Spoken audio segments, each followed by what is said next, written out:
رسول اللہ صلی اللہ علیہ وسلم کی بیویاں رات میں مناسے کی طرف قضائے حاجت کے لیے جاتیں اور مناسے ایک کھلا میدان ہے، تو حضرت عمر رسول اللہ صلی اللہ علیہ وسلم سے کہا کرتے تھے کہ اپنی بیویوں کو پردہ کرائیے، مگر رسول اللہ صلی اللہ علیہ وسلم نے اس پر عمل نہیں کیا۔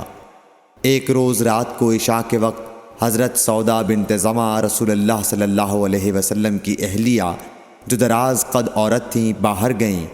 حضرت عمر رضی اللہ عنہ نے انہیں آواز دی اور کہا ہم نے تمہیں پہچان لیا، اور ان کی خواہش یہ تھی کہ پردے کا حکم نازل ہو جائے، چنانچہ اس کے بعد اللہ نے پردے کا حکم نازل فرما دیا۔ صحیح بخاری حدیث نمبر 146۔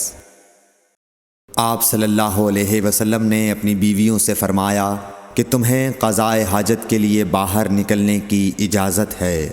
صحیح بخاری حدیث نمبر 147۔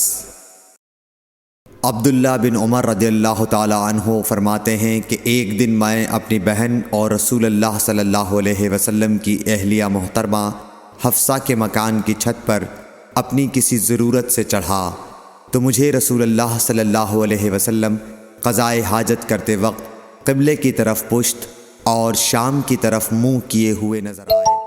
صحیح بخاری حدیث نمبر 148۔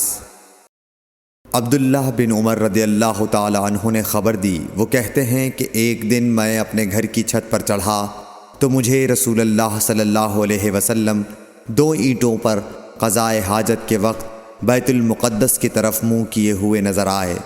صحیح بخاری حدیث نمبر 149۔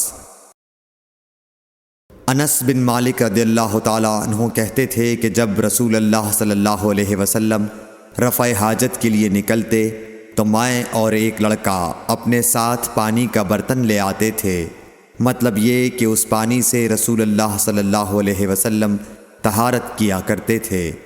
صحیح بخاری حدیث نمبر 150۔